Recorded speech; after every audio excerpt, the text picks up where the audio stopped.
Hi, welcome to my latest video. Today I'm going to film part 2 of my rear differential and Haldex series of videos.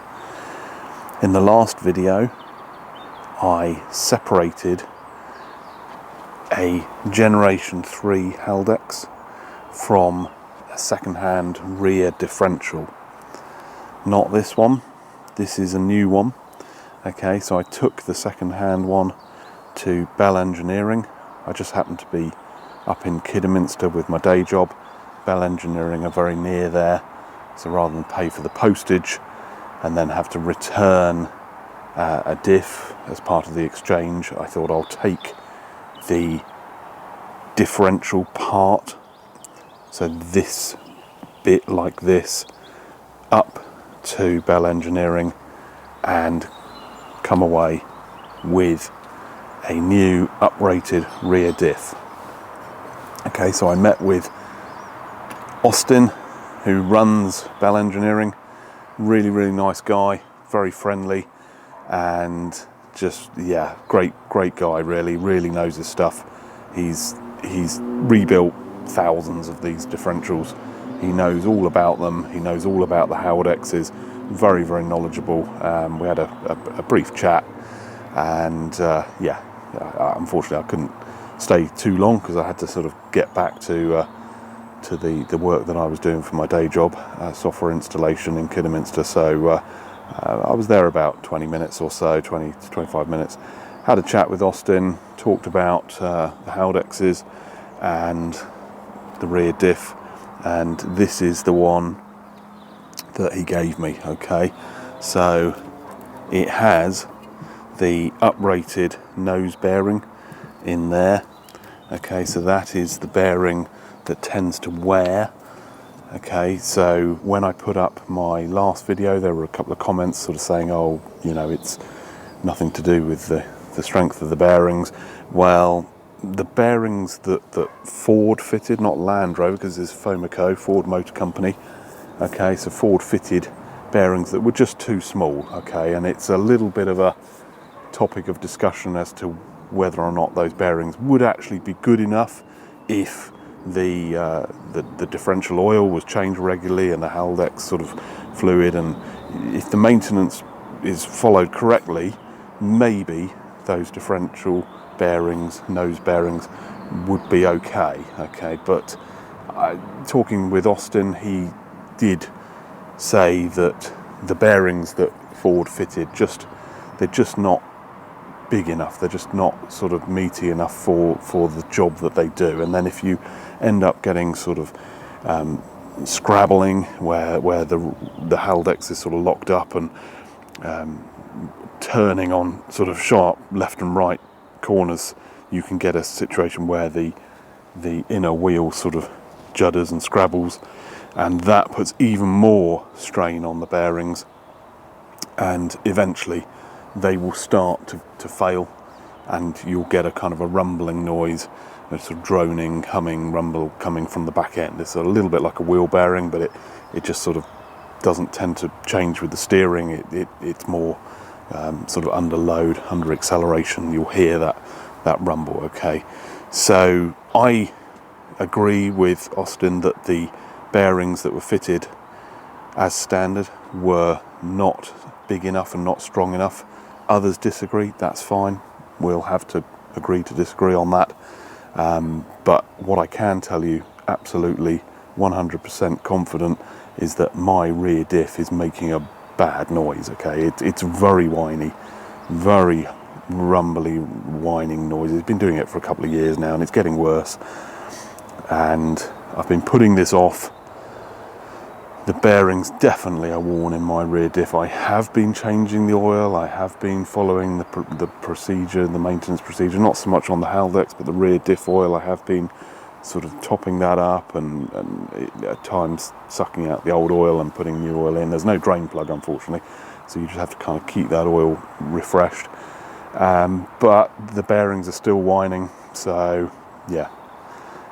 Conclude what you will from that, really, but I do need to change mine, so I've forked out the money and I've part exchanged differential I bought on eBay. So because what I didn't want to do was take the one off the car and then have the car off the road while I'm doing all this, you see. So I thought if I buy a second-hand one, then I can swap that, and then I can film all this whilst the car's still usable, okay? And then there will come a day where I have to swap the whole thing over, okay? And that's going to be fun and games. I don't know what video part that will be.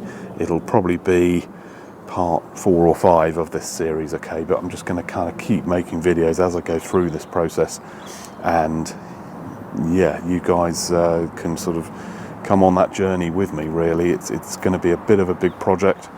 These differentials are very heavy. I don't know how much this weighs. It's probably a good 15-20 kilos, and then the Haldex is another 10 kilos, okay? So these are heavy things. It's going to be very difficult removing the old one off the car. I've got to get the trolley jack underneath, probably put the car up on ramps, lower the old one down, prop shaft, exhaust has got to be loosened, prop shaft separated, drive shafts pulled out. It's a major job, Okay, so what I'm going to do in this video is do a few things to this differential, okay? There's a couple of things with this that I'm not totally happy with, okay? So this is, I think the current pricing, £415, okay, and that's on an exchange basis. If you don't exchange your old one, there's a surcharge. I can't remember how much it is, but £415 for this. It looks lovely. This nice silver paint. Let's try and get my shadow out of the way here. I'll put the camera on the tripod in a minute, but I just need to hold it for the moment because I just want to show you a few things with this. So this is actually, I thought it was sort of sandblasted back or stripped, you know, like a degreasing kind of stripping, kind of solventy thing to make nice shiny aluminium. This is actually painted with silver paint, and the silver paint is coming off, which is slightly disappointed. So I'm actually going to paint the differential myself, okay? I'm not going to do it silver. I'm going to paint it either red, dark orange, or light orange, okay? So I'll talk about the paint in a minute, but I just think it would look nice. I know you can't see it, I know it's hidden away under the car. The MOT tester is the only person that's ever going to see it, but when he gets under that car, or she gets under that car, and they see that lovely orange differential or red differential, they will know that I've made the effort and taken the time to sort of do things properly, okay? And I used to have a classic Mini years ago, and I used to sort of paint the subframe yellow and things like that, and I did get feedback. They were like, oh God, the car's amazing underneath, all nice and clean and painted and shiny, and it just helps, okay? I just think it creates the right impression, and also it's just that sort of knowledge that it's a job well done, really. Even if something's hidden from view, it doesn't mean it doesn't need to look good, okay? So some people like this silver. I want to do it a different colour, so I'm going to paint it, okay? In a bit I'll paint that. Other couple of things I'm going to do, these are sort of more practical now. So these drain plugs that Bell Engineering have put in, these are just old second-hand grotty drain plugs, okay? So they've just been literally swapped from another Diff onto this, or the original ones from this probably.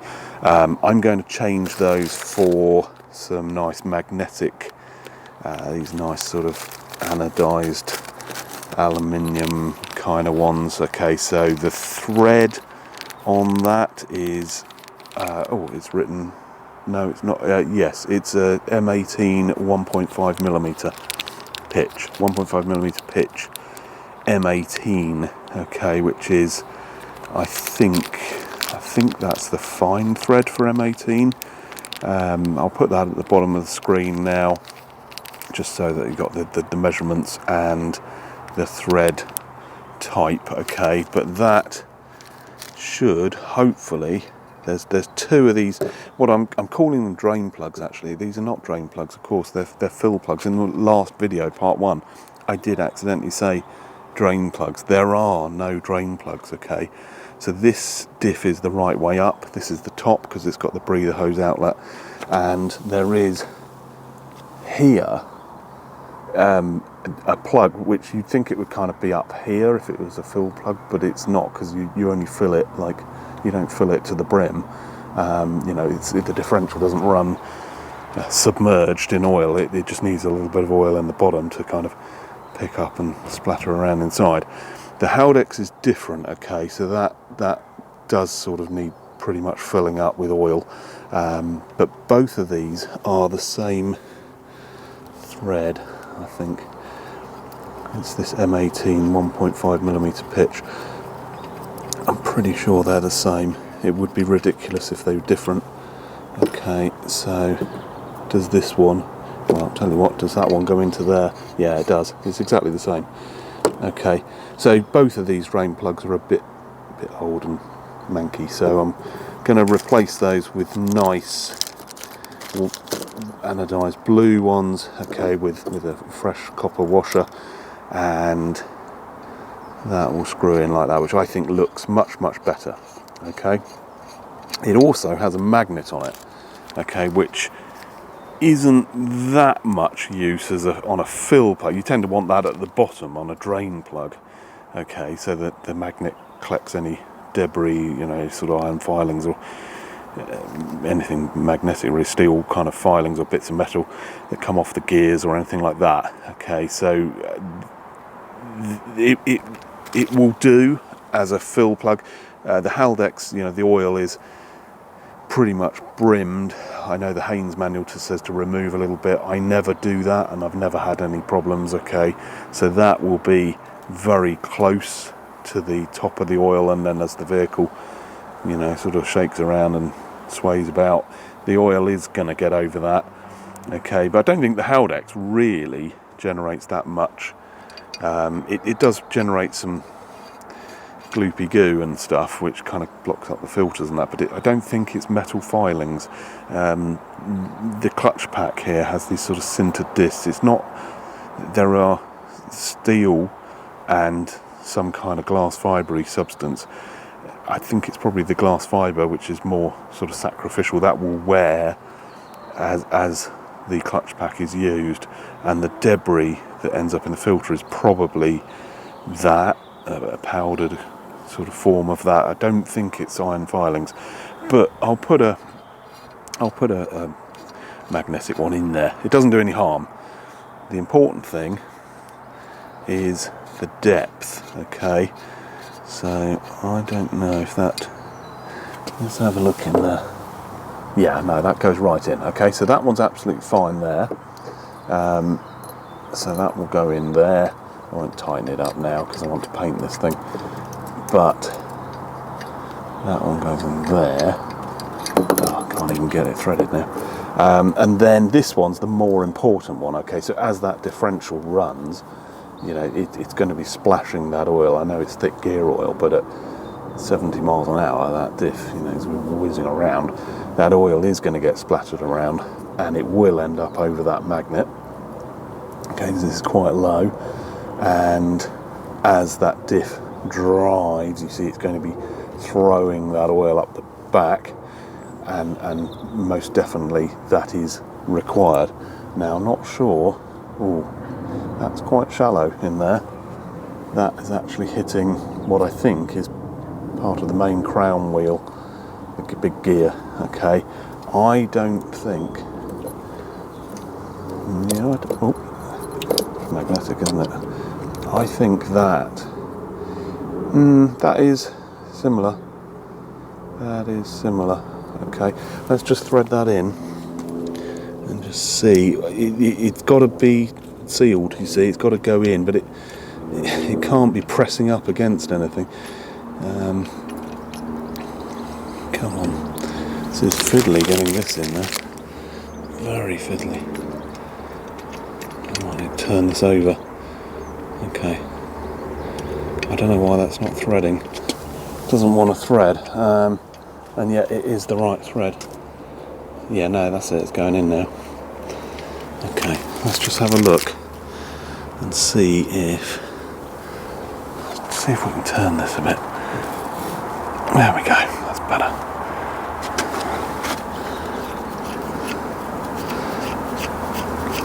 There we go. No, that's in fine. Absolutely fine. It's not too deep.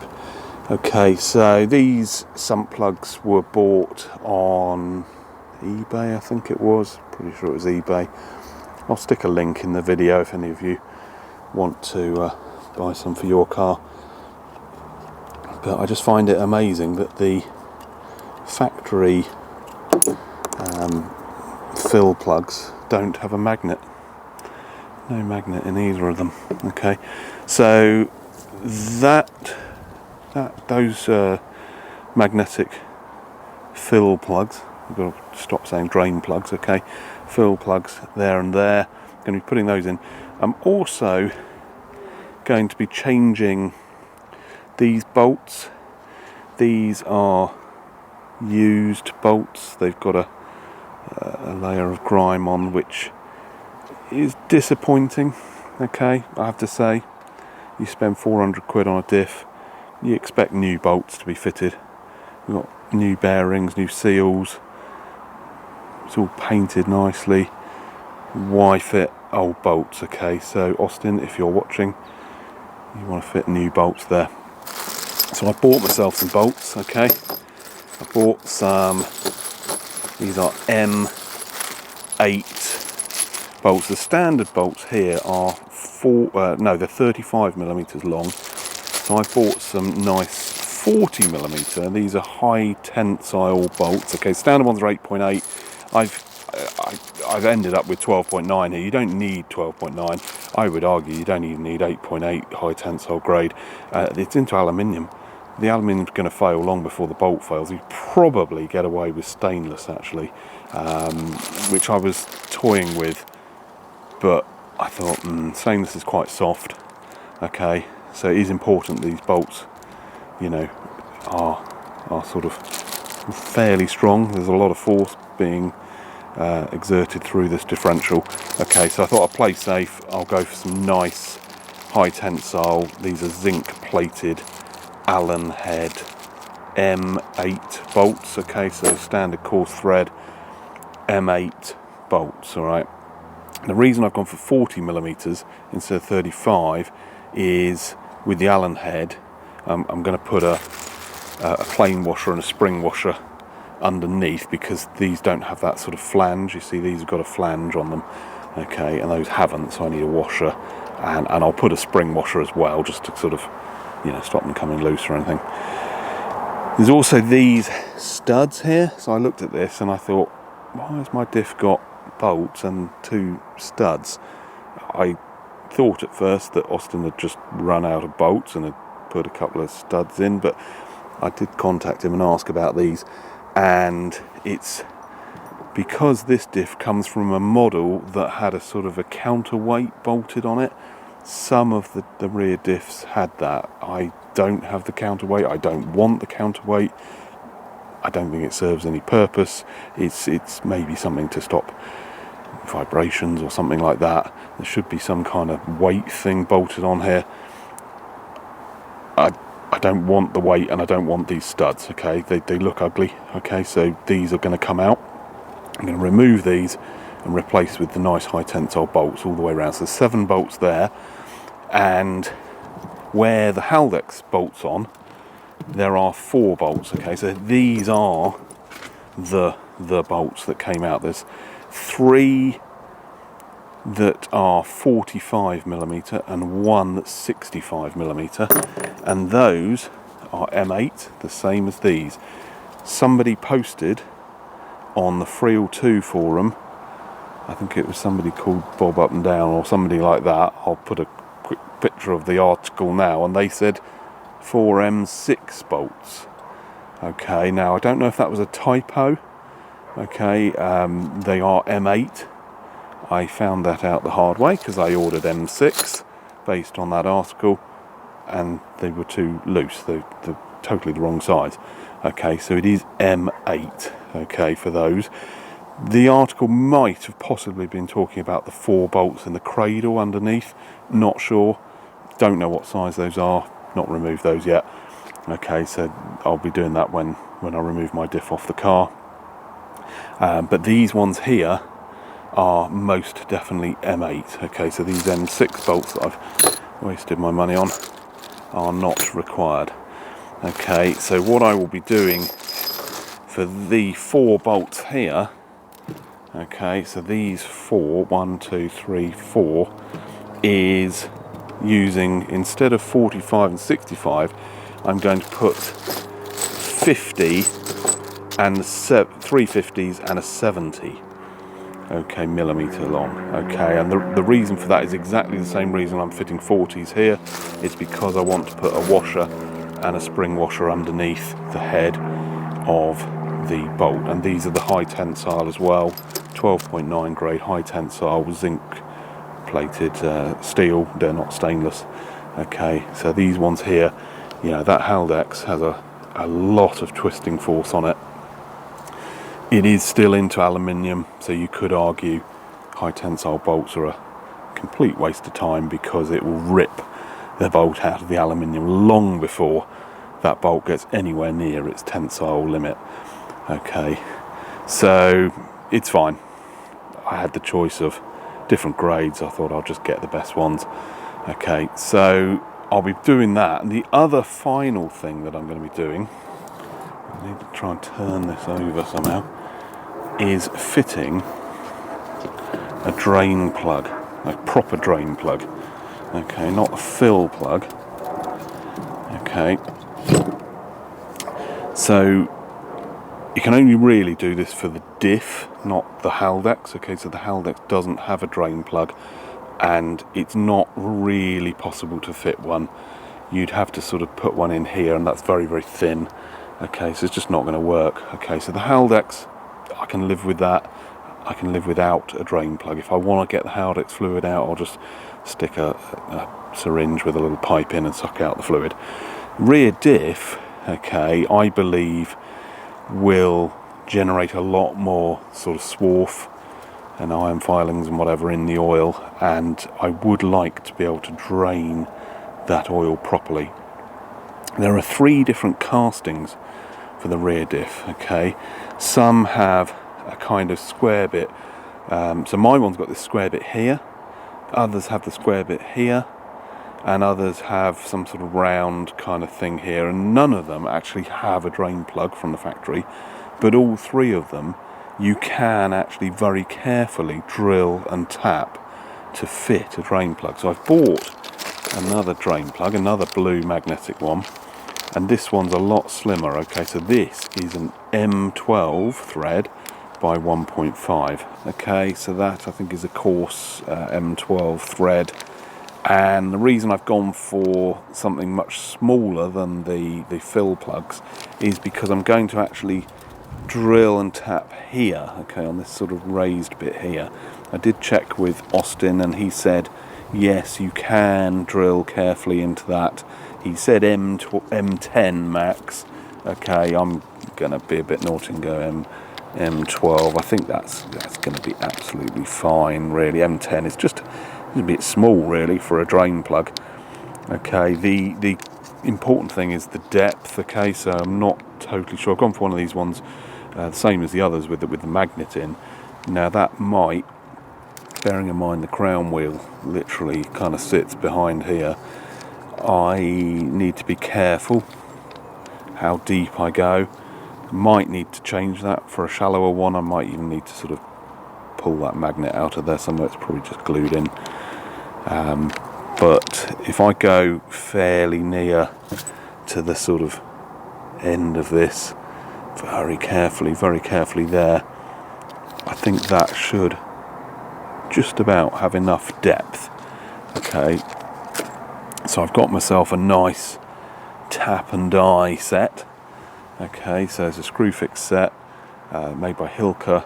It's about £150, quite expensive, but it's got every possible coarse and fine metric thread you could ever want, and I'm going to be using that to tap this out. Now, for a M12 thread, which I don't know if that's coarse or fine, I'm not sure, but I did look it up on Google and it recommended a 10.7mm drill. I don't have a 10.7, but I do have an 11, okay, so I will go for an 11mm drill and just tap that carefully out to M12. Okay, so that's the differential, that's the things I want to do on that. I also, later in this video, will be stripping down these Haldexes. Okay, so this is the Gen 3, okay, with the sort of smooth kind of thing here, clutch basket I think they call it, and then the Gen 4 has this bit here. I did look at the differences, okay, in the last video. The Gen 3, I'll just cover that very briefly again now. The Gen 3 has the control, the ECU sort of thing, the electronics, a pump and a filter, and that's it. The Gen 4 has the ECU, the pump with this knobbly end on it, not the smooth end. Okay, so this Gen 3 is very smooth, very close to that flange, and then the Gen 4 has this bit. Okay, so you can remove that with this flange in situ just about. Very tight fit, very tight fit. Okay, and the Gen 4, as well as the pump and the filter, has this accumulator thing. Okay, now never ever try to take that apart. There's a couple of kind of shear bolt things in there. This has got a very powerful spring in it. Okay, and I heard that there were injuries to people on the assembly line for these. Okay, because the amount of force in that spring is a lot. Okay, so if you try and remove this somehow, that's likely to fire off into your face. Okay, so never ever take apart this, but you can take apart the pump and the filter. Okay, so I'll be doing all of that later in this video. I've got another Haldex 4 over here. Okay, and this is exactly the same as that one, apart from this flange is bigger. Okay, so later models had this sort of damper. It's the same flange inside there, but they fitted this kind of extra ring of iron around it. Okay, so I don't know, it's steel or cast iron, but it's this sort of heavy outer ring. Okay, and the problem with this larger flange is you can't remove the pump with the flange in situ. Okay, this serves no purpose at all. It's not required. Austin has confirmed that if you've got this, just fit one of the smaller types. If you haven't got one of these, then you can use a hydraulic press to remove this bit, and maybe I'll try that sort of later in this series of videos.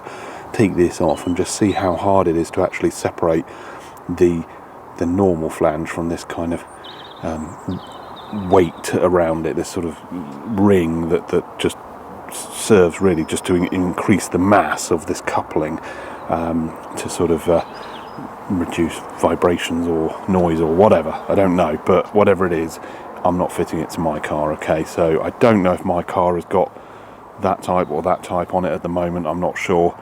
Don't forget, the Haldex that's on my car at the moment will not be reused. I'm going to be stripping all of these down. Okay, so stripping these two and making one good one out of the two of them. Okay, so I've bought a load of parts. Okay, so later in this video I'll get the parts out that I've bought online from Haldex Repairs Co UK, and I'll be stripping these down and then building up a nice new one with a new pump, a new filter, a new nut there, and the clutch pack as well at the bottom. Okay, so the plates inside here I bought new, I think the stainless steel and sintered, whatever the heck that is some sort of fiberglassy substance. There are about 10, maybe 12 kind of plates of each type. Okay, so 10 steel. I think you can have up to 12 sintered and it might be 12 steel and 13 sintered maximum, I think, but most people have 10 and 11. I will count however many are in here. when I take them apart, and when I reassemble I'll just sort of put as many as I can in. Really, it's a case of sort of filling it up until you can't get any more in. Okay, so I'll have a look at the parts I've bought in a bit. I've also got these kind of drive shaft cup things which came out of the old Diff that I exchanged. I didn't need to give those to Bell Engineering. Okay, so I returned it like this with those removed, and I'll be reusing these. They're pretty grubby, pretty rusty as well actually. Okay, so I'm going to give these a good old clean up. There are certain parts here that do rust. Okay, so these bits and the flange rusts, those are steel or iron, cast iron, I'm not sure, probably steel, but they rust. Okay, and it looks unsightly, so I'll be spraying those with something, probably not just painting them with the Hammerite. I'll put like an anti-rust treatment or de-rust them somehow, scrub them back to nice shiny metal, paint them with like a spray zinc primer, and then put a top coat on of some other colour of paint, probably not red or orange, probably black, maybe black or silver or gold, I don't know really. I'll pick a colour, maybe blue like these, we'll see. I don't really want to sort of turn this into some sort of circus of bright colours, but I do want it looking good. Okay, so it doesn't need to be all kind of a variety of colours, but I just want when I fit the new Diff under the car, I just don't want it looking all grimy and sort of second hand. I just want it looking like it's a nice shiny new one, really, is what I want it to look like. Okay, mainly just so I can feel that I've done a proper job of it, really. Some of you will understand that, some of you won't. They'll think, what's the point? It's hidden under the car, does it really matter what it looks like? Others will, the perfectionists amongst you, will think, no, it's worth spending the extra effort and time to then know that you've sort of done it properly. Okay, right, enough talking now. I'm going to put the camera on the tripod, and I'm going to, what am I going to do? I'm going to get some paint. I'm not going to change these bolts first. I need to do those after the paint has been put on and dried. Probably going to need 2 coats of paint. It takes a few days for it to really dry, so I will start having a look at paint, get the thing painted nicely, and then once the paint is all dry, I can then think about these bolts. Thinking about it, actually, I'm probably better off tapping for that drain plug before I paint it. Otherwise, there's going to be filings and everything going all over the paint. Okay, so I'll do that first. I'm going to drill and tap first, and then paint, then do the bolts, then do the Haldex, and then get that on. Okay, so the aim by the end of this video is to have a Diff that's ready to receive a Haldex. I may have to do the Haldex rebuild in the next video. I'll probably maybe dismantle in this video and then rebuild in the next video. We'll see how we get on. Okay, don't want to make these videos too long, otherwise people lose interest and switch channel. Right, okay, let's get the drill. Got the drill. I need to start sort of slowly drilling, well, slowly increasing the size of the drill. I don't have a pillar drill here, unfortunately. I don't have a workshop, and this is sort of at a bit of a funny angle anyway, so it's going to have to be done by hand, and I'm just going to have to be very, very careful to keep that drill dead straight, and be wary of what is underneath it as well. Okay, so if that drill drops in, it's gonna hit something inside the Diff. And I don't want a load of swarf going inside the Diff either. So as I drill, I need to kind of vacuum the swarf or blow it away or whatever, so that it doesn't go inside. I don't know if it's safe to remove this cover. When I do these bolts, I was going to do them one by one. It might be possible to just undo them, remove that carefully, and then sort of hoover out inside. But yeah, I might want to just check that with Austin first. So I don't want to undo that, take that off, and have a load of bearings and bits all kind of fall out. Okay, so for all I know, that might have all been put together with special tools. I know that you need special tools for the nose bearing and the preload, which is the sort of clamping on the bearing to give it a little bit of resistance when it turns. That's all been done, and I'm not going to be touching that, not going to be disturbing any of that. But I still don't really want to dismantle this too much. It has been carefully put together using special tools, alright, so I need to not go and ruin the brand new Diff that I've spent a lot of money buying.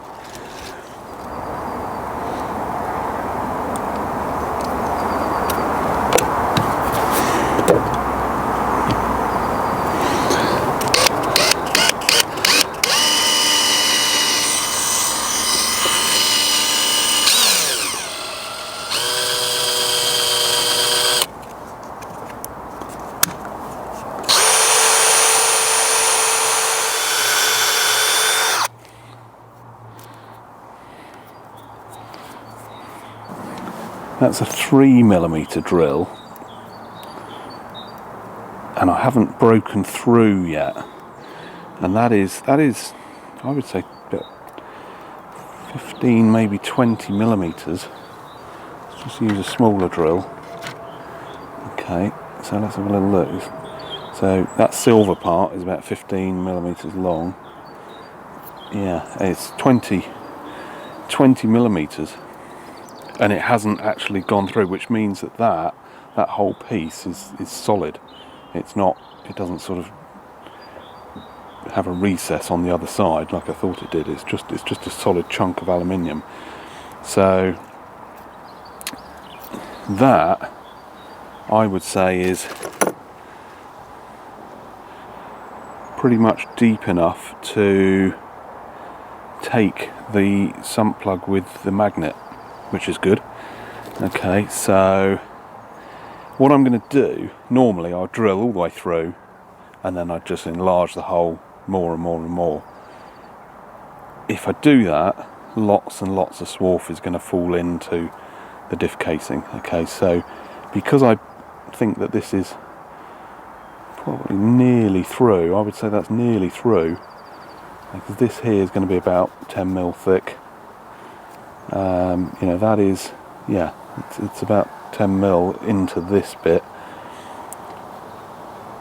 If I enlarge the hole now before breaking through, then all the swarf is outside of the diff casing. Okay, and then when that hole is larger, I can then just punch through, probably just with the big drill, with the 11mm drill, just carefully punch through that. With minimal debris then falling inside. That way I probably don't need to actually worry about removing all this to kind of clean it out. Let's see how it goes. Okay, so I'm going to go up now to, say, 5mm. I'll take it up in steps of 2mm.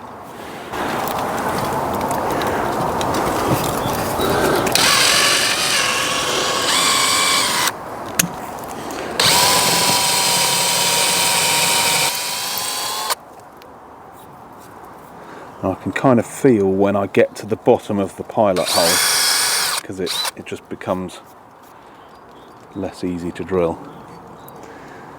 So yeah, right, so you can see there, that's a good 20mm, good 20mm. So by going up in steps of 2mm on the drill size, that's then 1mm of aluminium that I'm taking out around the circle, around the hole. So let's go for a 7, and then the 9, and then I'll do the 11, and then that's it, ready to tap.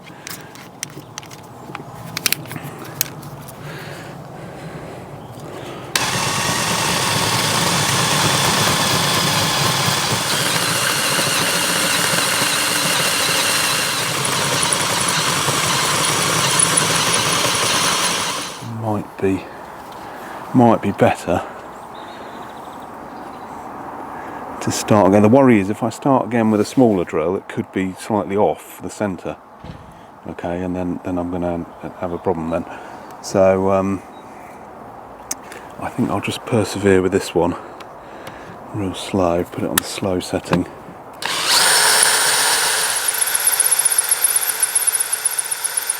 Again. There we go. It's alright. I thought it had jammed up on something inside, but it hasn't. So that is the hole completely clear now.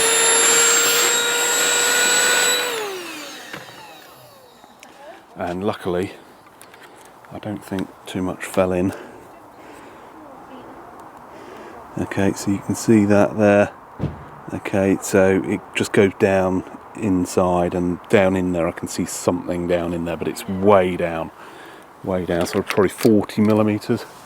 That hole is the aluminium that I've drilled through there is a good 30 to 35 millimeters thick, very thick. Okay, so there's a lot of drilling all the way down. Let's see if I can actually measure. I've got to be careful I don't drop anything down in the hole now. Okay, so just doing this sort of visually. Okay, so it's about 30 millimeters down on this side, and that side there is about 50. Okay, so it curves round, so that on this side it's thicker, and that's what caused the drill to jam, because it kind of had half a hole and it kind of drilled into that. Now when I do these bolts, I'll check with Austin if it's safe to remove this and just have a quick look inside and make sure there's nothing in there. No swarf. Aluminium filings won't last very long inside a diff. They're just going to get mushed. Okay, but I'd still like to start off with a clean diff inside if I can. Okay, I'm looking down in there now. I can't see any evidence of sort of bright coloured aluminium filings resting on the diff body inside there. Okay, so what I need to do now is tap this hole with an M12 thread. Okay, I'm going to get my tap and die set out and very carefully by hand tap that hole.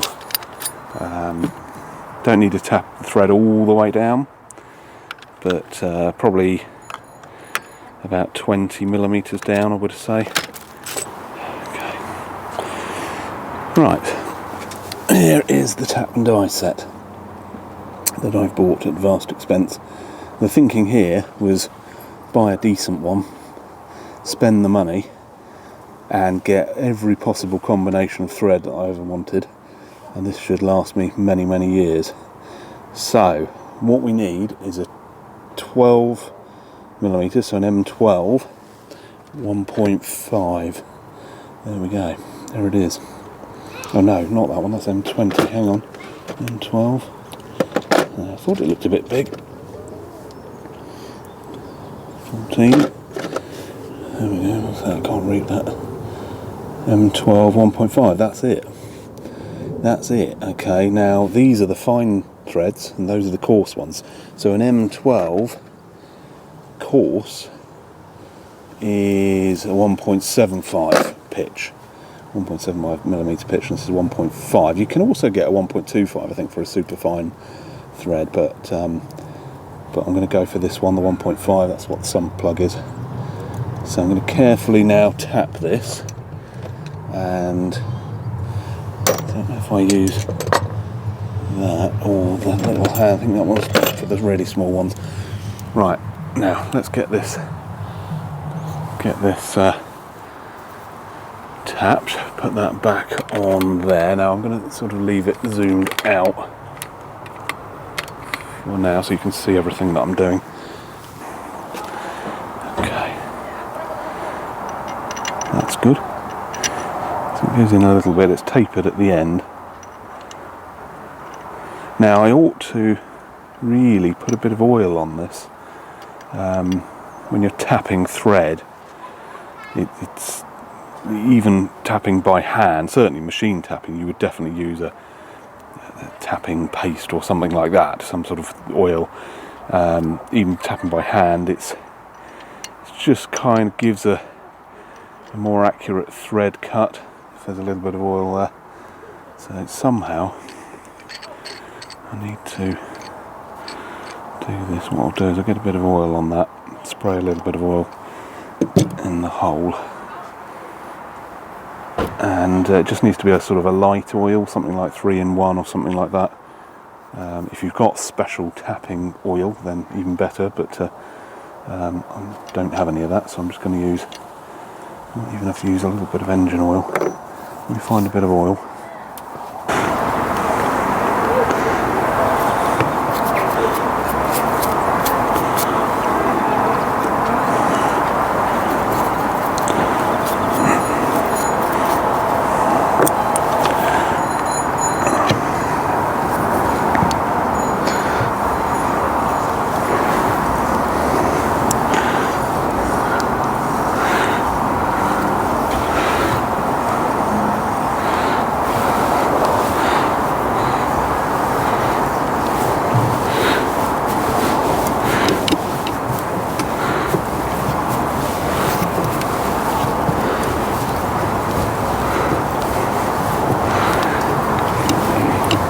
Right, so that's slowly cutting in.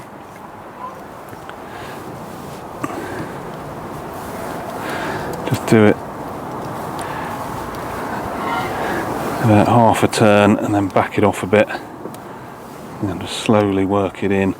The oil, not only does it help with sort of lubricating the thread, but it collects the swarf as well. The swarf sticks in the oil, which is good, and it then sticks to the tap in the grooves, so it doesn't fall in to the diff.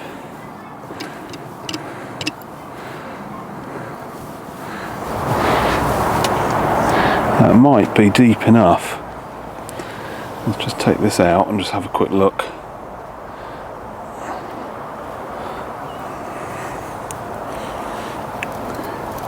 Don't need to go all the way down the hole.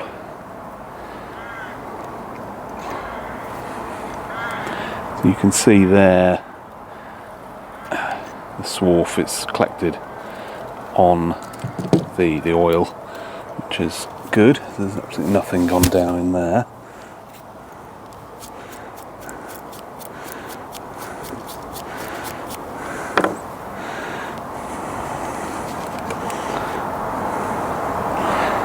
Now that's tapped about 20mm down. That should be plenty. I'm just going to run this carefully down there, just to clear the thread. Yeah, there we go.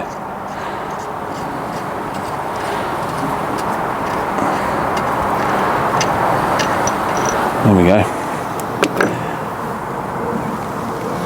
Right, let's see if this works.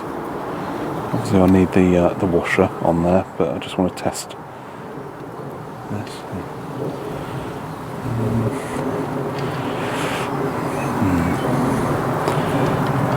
I really hope that's the right. I didn't actually hold this up against that. Yeah, no, it is the right pitch. It is the right pitch.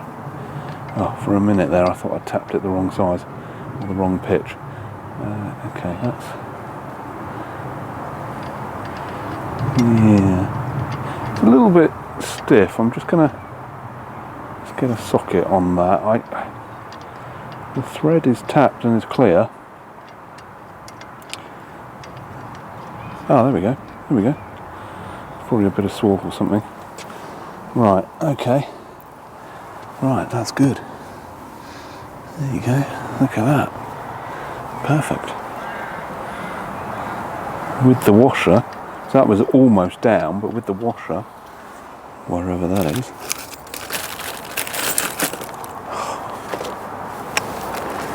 Right, there it is. Let's get the washer. With that washer, which is reasonably thick, it's probably about 0.5 mm thick, I think that'll be good to go. There it is.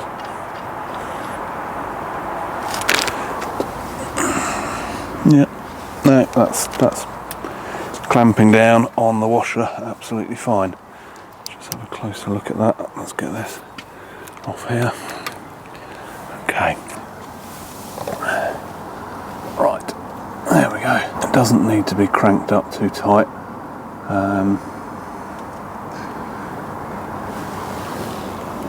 Yeah, the thread's not brilliant. I could probably go with a longer plug actually. That hole is so deep. I went with this one because it was quite a shallow one. Didn't think I'd be able to drill a hole very far through, so yeah, what's important is that it doesn't strip the threads. I think it's an aluminium plug into aluminium, but that is, oh hang on a minute. Yeah, I'm not totally sure. No, that's not quite. You look at that, there's a little gap under this. It's not quite down. So I'm just going to thread that a little bit more, okay, to allow that to sit really tightly down.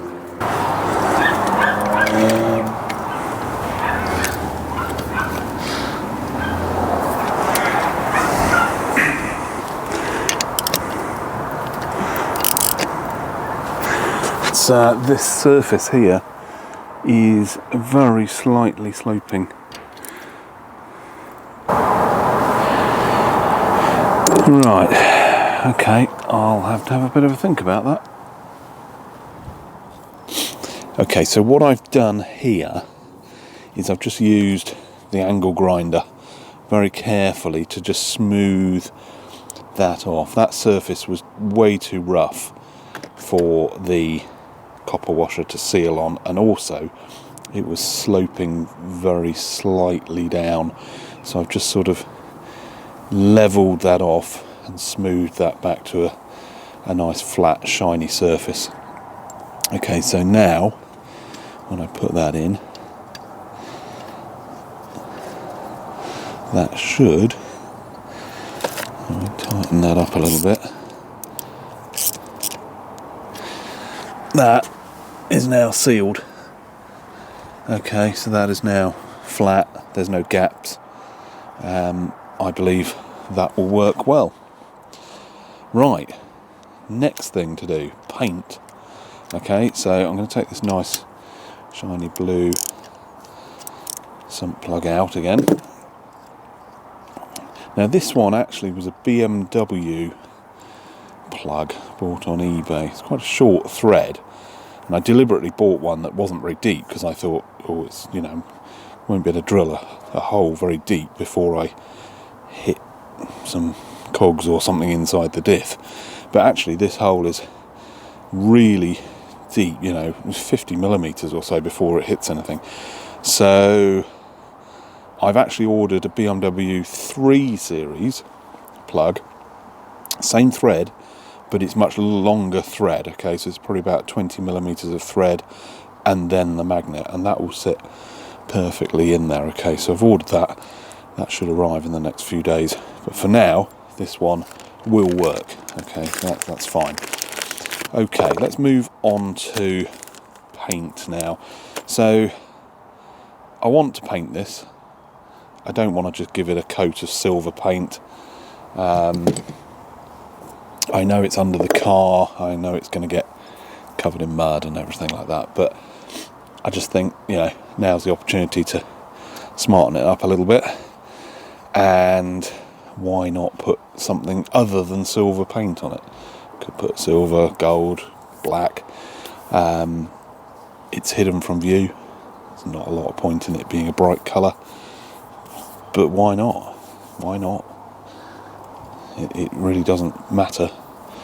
The MOT tester is the only person that's going to see it. Okay, so what I've done is I bought various tins of hammerite. Okay, so I bought some red and I bought some yellow, and I thought, do I want this red? Not really. Do I want it yellow? Not really. Do I want it orange? Well, yeah, why not? Let's go for bright orange. After all, I've got orange winch hook and other orange bits on the car, and I'm going to be at some point fitting a second recovery point on the back. That will be bright orange. The shackle is bright orange. So I thought, why not mix red and yellow to make orange? Will that even work? Now, these are 14 quid a tin in B&Q. So I bought 2 tins and I mixed them together, and it did mix. It did mix, but it made this colour here, which is a sort of kind of brown colour. Okay, so it was 50-50, red and orange, and it ended up with effectively rust coloured paint. And I thought, there's enough rusty parts on my car as it is, I don't want to paint this rust coloured. So I thought, this needs more yellow. So I bought another tin of yellow and another tin of red. There's £56 now spent on Hammerite. And I mixed the yellow with the 50-50, so that would then become 3 parts yellow, 1 red. And I ended up with this colour, which is more like orange. Okay, more like orange. It's a little bit beige, unfortunately. It's difficult. I was really wanting some sort of bright sort of orange, like almost like this kind of orange, like a proper orange, and I've ended up with this sort of dull orange, which isn't what I wanted. And I don't really want to buy more paint to start mixing all over again, okay, because I could add a little bit of red to this. I think really the best orange I could probably get would have been a 2-to-1, so 2 yellow to 1 red, but I'm not buying any more. I've bought 4 tins now. So I've got 1 tin of red left, and dark orange and light orange. Now, I don't know what these are going to look like when they're on here. They might look completely different being on top of silver. So I'm going to open these up and I'm going to put a bit on. I've already given this a bit of a wipe down with some methylated spirit and a cloth to kind of try and cleanse it a bit and remove any loose silver paint. Okay, so what I need to be careful of is I don't get too much paint down this hole or in any of the other holes. Okay, so yeah, I'll have to be a bit careful, but I will put a bit on. Let's wipe this off because this had oil on it earlier. I think it's an oil-based paint, so we should be okay. It's not water-based. But I can't resist getting a bit of this. Now, any of the colours that I don't like, I can sort of almost use that like an undercoat. Okay, so it'll probably need 2 coats. So I will just try each of these. If they both look awful, then I'll end up going for red. I'd rather have red than yellow. Okay, so red, I think with the blue sump plugs, it'll look good. Okay, right, let's get a screwdriver. Let's have a little look. Let's see what we've got here. So this one is the lighter shade of orange. So this is 3 parts yellow to 1 red.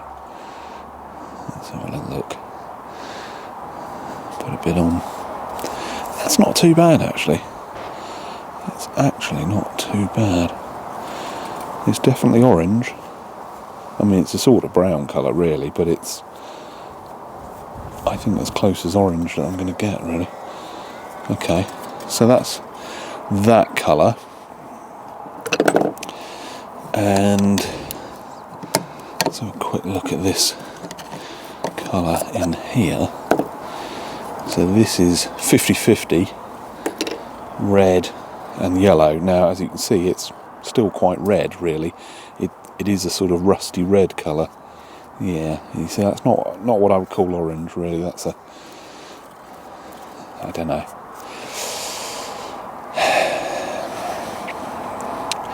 I have to say, I don't really like either of them. Yeah, it's just not really working. So I think what we're going to do is I'll use these as a sort of an undercoat. Okay, probably use that one. Actually, no, I might keep that for some other things on the car that I do want to be that colour. Okay, so I will use the rust coloured paint as a first coat, and then I'll go for red as a top coat. Okay, so let's put this lid on. Keep that, because that might be useful for painting things like my hook and things like that. Okay, so I'll keep going with this, and it's going to be a bit of a slow process. Okay, it takes a while for this paint to dry. Don't know what it says on the tin here. Let's have a little look. Oh, touch dry 1 to 2 hours, recoat 4 hours. Okay, alright, that's fine. So yeah, let's get a bit of this on, and then in 4 hours I can put the red on.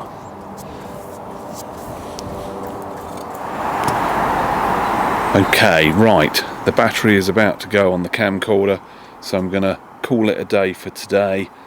This has been painted with the 50/50 yellow-red hammerite. It's a sort of an orange colour, but it's more of a kind of beigey brown. Okay, so I don't like that, so I'm going to use the red as a top coat. Okay, so it's had the undercoat. The sump plug now works. Okay, so that's threaded, and I've smoothed that off level with the angle grinder, so that now seals down. And yeah, a busy day, but I'm pleased with the progress. I'm going to carry on tomorrow, paint that red, turn it over, do the same on the other side, and deal with the bolts, put some plugs in, and then start looking at the Haldexes. That's it for today.